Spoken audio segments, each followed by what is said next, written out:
Hi, my name is Josh, and I'm a watchaholic. Welcome to Horology Insanity.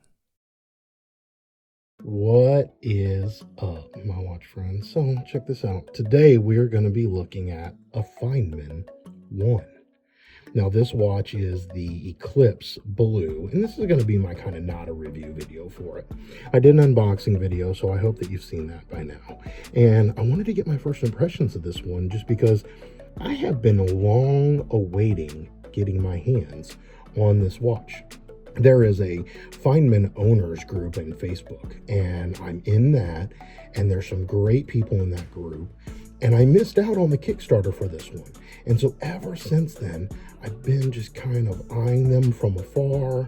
And we'll talk about the price in a little bit, because if I'm honest, the price is really what has held me back from just getting one or grabbing one. Well, that, and they're sold out on the website. So there's a couple of things to keep in mind with this. It is a micro brand. There are limited batches of this.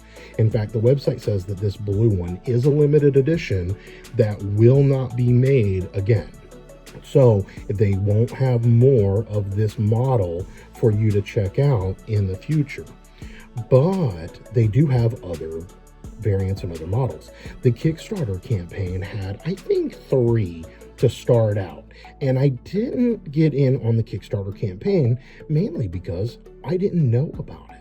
And I don't know why I didn't know about it, or I don't know if maybe I was not attracted to the design when I first saw it, which I don't think that's the case now that I think about it, because I love this thing. And I'm shocked if I ever didn't love it. But then again, watch tastes and preferences change. So, you know, it could have been that if I was aware of it, my initial thought was, just another micro brand, or, oh, trying to get clever, or, oh, maybe that's a little too much going on. Maybe it's a little too much artistic styling. Yeah, I don't know. But for whatever reason, I didn't get one. And now, a very long time later, I'm able to get one in on loan to borrow so that I can check it out and experience it. And I'm pretty happy that I did. Like, this thing is awesome. Now, let's talk about the cost. Now, I mentioned the cost being, for me, a primary reason as to why I haven't jumped on one of these yet. And that is because they're going for 1,388 Singapore dollars, which roughly translates to just over $1,000 US.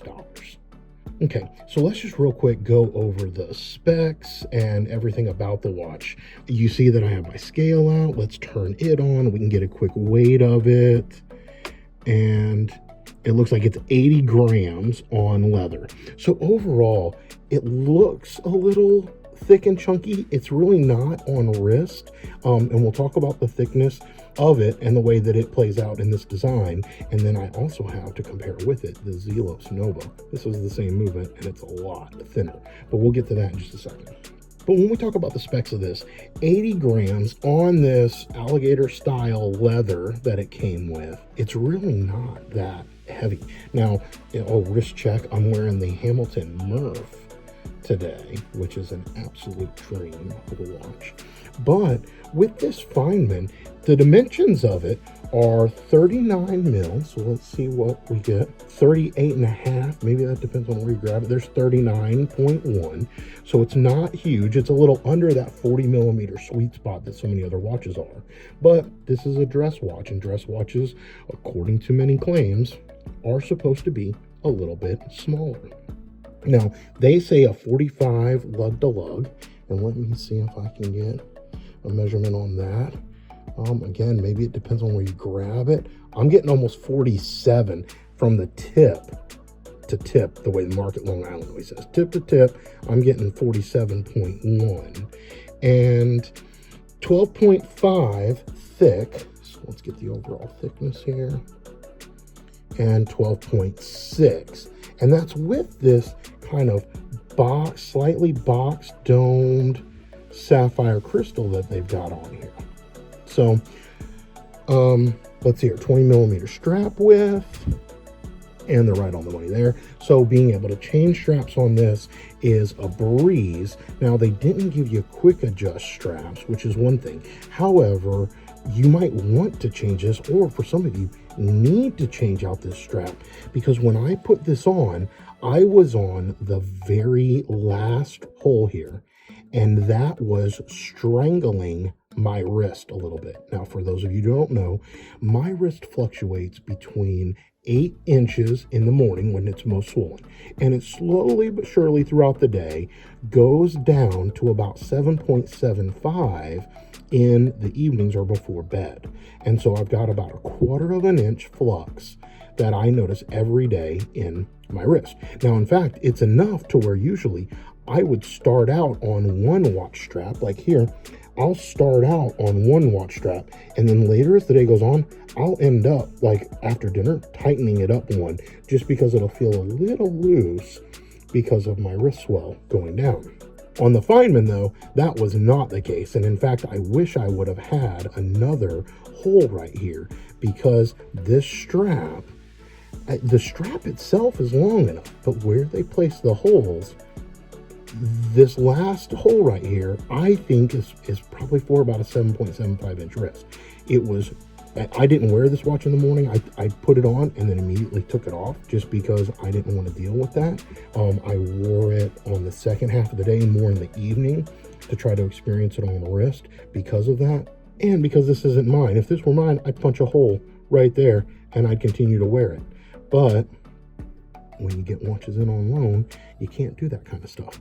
Now, we talked about the measurements. Oh, it does have 50 meters of water resistance, which is not uncommon for a, quote, dress watch like this. The crown, of course, is not a screw down crown, right? It's an onion style hand wind, so it is free for you to hand wind it. You know, I do mine every morning when I get up, and that way it runs throughout the day. And you'll see here that it does have like a screw down glass case back, but the way that this is designed is pretty neat. So you can see the outer set of screws here, but then it's got an inner set of screws, and the glass kind of sits on top of those inner screws. Beating inside of it, of course, is the ETA 7001 movement, which I am a huge fan of hand wind movements. I've said it many times on the channel before. I love a hand wind movement. And not only that, but I have found that my hand wind watches are more accurate than all of my other watches. And I don't know why that is. And I don't know that that's actually a thing, but that's what I found. Now let's really talk about kind of the elephant in the room, if you will. And that's the aesthetic. If you look at this thing, let's zoom in on it. There is a whole lot going on. The Feynman logo is down here, or between the 4-530 position, and you will see it's got the offset 4 o'clock crown. Now what that allowed them to do is to move the small seconds over here to the left a little bit. If we look at the Zelos, which has a 3 o'clock crown, you'll notice it has a standard 9 o'clock small seconds. But with the Feynman, that gave them a little bit more of a design change than what you might normally see. And it's just full of depth. There are layers upon layers upon layers. And I think it is because of that they had to go as thick with the case as they did. So what I'm going to do now is I'm going to hold it up next to the Zelos. And Elshin's plan for this Nova on the right was to go as thin as he possibly could. He went with a 38 mil case, because again, being a dress watch, he wanted it to be sleek and slender. And then he did keep the box style sapphire on it, but he went, I think, 7 mil on the case, which is about as thin as you can get because of the movement. Now, even though that same movement is used in this watch, they used the overall case depth to allow for layers upon layers upon layers of depth here in the watch. And I dig it. I dig it. The, 12 and a half that they say it is? It's not unbearably tall. Now, would it be cool if they can make it a little thinner? Sure. If they could shave 2 mil and keep some of this depth, then that might be a win-win.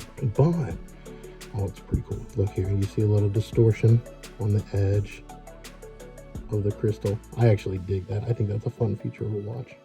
But this thing is just beautiful. So kudos to whoever designed this. This is one of those cases where I don't know the owner of Feynman. I don't know who designs them. Other than being in the Feynman owners group in Facebook, I really don't have any connections to them. But in this case, I know I might be curious to be introduced to him or meet him, or to just tell him kudos and congratulations on such a beautiful design. Now, y'all know that I published a video talking about Mitch Mason and talking about how I thought it was the best design of 2020. And it's interesting that after getting that watch and publishing it, I have since gotten in 2 watches that I think are contenders. So I almost have to go back to that video and put a little asterisk on it, the best watch design that I had experienced in the microbrand space. And here's where the asterisk comes in. Thus far in 2020, the 2 watches that are, I think, maybe competing for Mitch Mason in that space are the Stella Dress Blues, which was absolutely amazing. And now, probably even topping both the Stella and the Mitch Mason, is this Feynman One. It's that beautiful, in my opinion. Now, some of you may see this and go, yeah, not my thing. I'm not digging it. I don't like the depth. It's a little Art Deco for me. I get that. I totally get it. And that's the beauty of this hobby, where we can each find things that we do or do not like or connect with, and then run with them. But in this case, I'm digging this. So, like I said, we've got some comparisons we can do between this and the Zelos Nova. Chime up in the comment section. What else uses the ETA Handwind 7001 movement?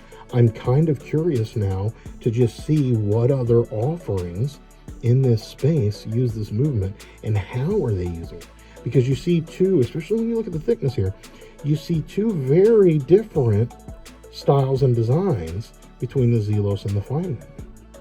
Both of them are absolutely stunning, and I've had good luck with both of them. Oh, I got this one on a Watch Gecko Beads of Rice bracelet. But no, even though in their own right, so I'm curious to see what else is out there and how do they compare to these.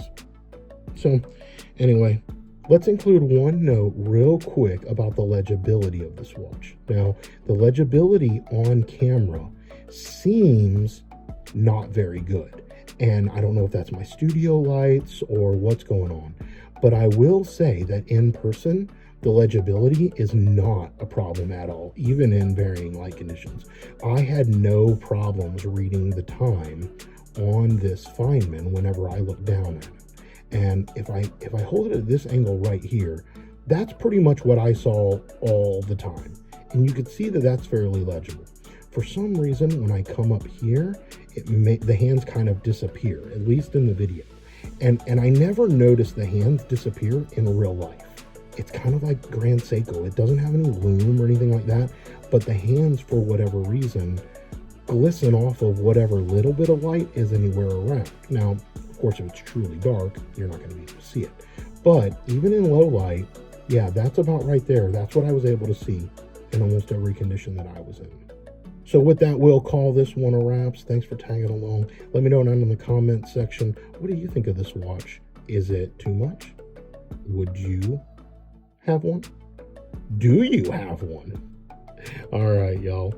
Until we talk again, please remember what really matters, and that's not watches. Keep the insanity sane.